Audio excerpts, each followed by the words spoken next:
I have the honor of chairing the panel on regional projects. And this panel is really going to focus. We have gone from very hard to extremely hard. We're going to be talking about the cross-border regional projects that are absolutely essential to Africa Rising.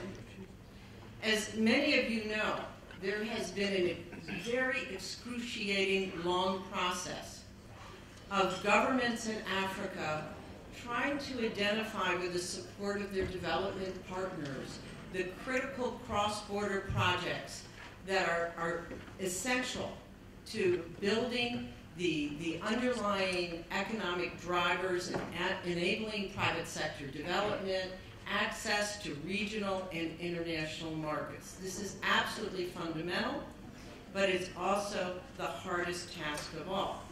Now, what is amazing is that we actually have concrete political will manifested in last year's Dakar's financing summit, where the African heads of state said, yes, we need to be an equal partner with the private sector. Now, we've all talked about the need for this, but this is now recognized, and actually the African Union has mandated NEPAD as the implementing agency to work with the private sector. And on Monday, June 1st, the Continental Business Network was launched with the precise mandate of actually doing the hard work, of engaging the private sector on these essential cross-border regional projects, working hand in hand between heads of state and ministers with accountable government officials on really developing and financing these projects. So I have the honor of having critical people here to be able to help put forward their point of views and perspectives. And I'd like to introduce them. We have David Midan Haman, Director of the Office of the Special Advisor on Africa from the UN. We have Ambassador Roland van de Geer, Head of Delegation of the EU to South Africa. And we have our wonderful example of a cross-border example with Sylvester Kasuki, MBS CMILT General Director of LAPSA, the Corridor of Development Authority for the Presidency of Kenya. So with that, I'm going to sit down. And we don't have time to talk about the Financing for Development Conference, the third one that David referred to in Addis, July 13th through 16th.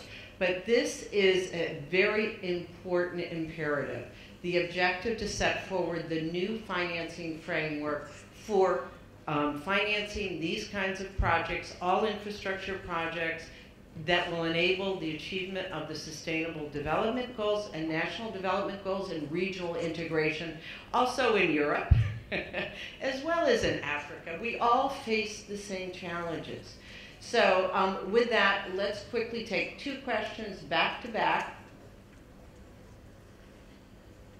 We must have some burning questions. Think about how to go forward. How can we advance the good work that's been done to date? Yes, we have a question or a comment here. Please identify yourself first. Simon Tiptor, again, African Bank, Head of Debt Capital Market Investment Bank. Just a question. I think Nicola Fiersley, is that right, if I say his last name right, from the World Pension Council has talked about the Norwegian model, whereby a project company was set up and was owned by the largest pension funds to buy out the best asset in Norway. My question to the gentleman is whether they have thought about doing something similar. A project company, whereby they will bring the private sector, who will own a piece, and the government will own the piece, then the private sector can lead the initiative and try to put all the project together in addition to the funding. Thank you. A second question?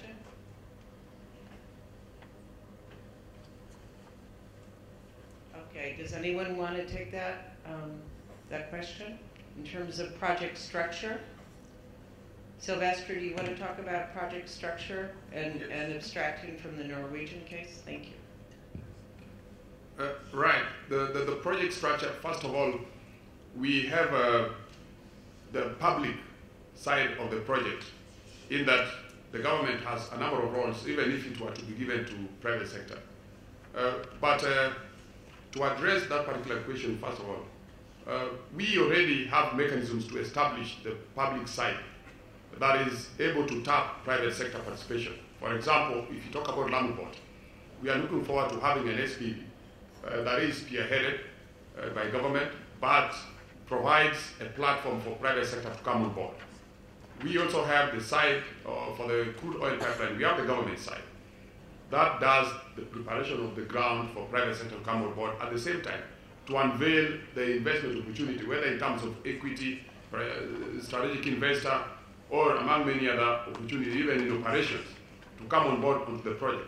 So we are quite cognizant of these particular desires by private sector, that government needs perhaps to de-risk the ground and to give confidence to private sector. Okay. I think this concept is absolutely critical.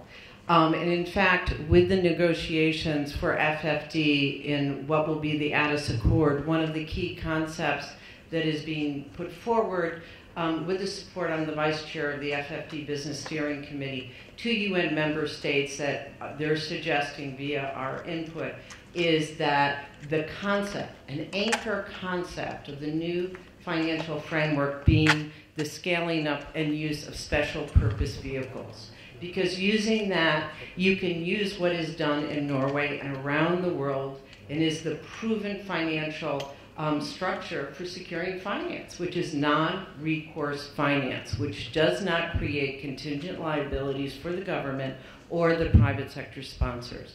A key concept. So with that, we're going to move to our next roundtable, and I ask you, we have a perfect constellation here, but we have to challenge ourselves all to comment, of course. Comment. Just during the discussion of yesterday and the day before, I heard a number of speakers talking about Africa rising economically. But I just want to point out something very important, that Africa is not only rising, but Africa is more peaceful. If you look at the numbers, and allow me, I know a little bit the numbers on that, there are less and less conflict in Africa. As a matter of fact, there are more conflicts in Latin America and in Asia, but we talk about it less. Now let's talk about the current violence, or at least the current conflict in Africa, is actually a global issue. Global terrorism is not only to Africa, it's beyond Africa. So Africa is not only rising, but Africa is more peaceful. There are more and more African countries democratically elected governments. So that, in addition to that, we have much more better governance through the Africa peer review mechanism. There are more and more countries that are peer reviewed. And more countries actually are taking reforms in order to improve the doing business in Africa. So put that together, it shows that there is an optimism, and African countries, according to the IMF, is better macroeconomically managed than many European countries. Thank you. You've inspired Ambassador Van de Geer to make No, thank you very much. And of course, we fully support, also that's our analysis from Brussels. At the same time, let me take it one step further.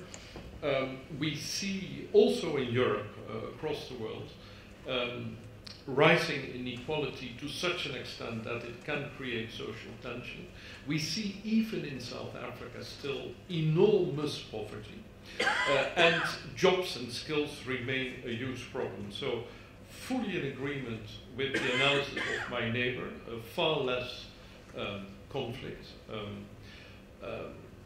and a rising economy. But there are still many issues to be fixed. And 3 years ago, in the midst of the Arab Spring, we were asked all over Africa, how do you look at the possibility of an Arab Spring-like development in your countries? And on South Africa, I said, not even a possibility. This is a strong democracy. People feel free, they can express themselves. That is still the case, very much so. But as inequality and unemployment continues, of course, tensions are rising. And we have the example to sort of confirm the rule.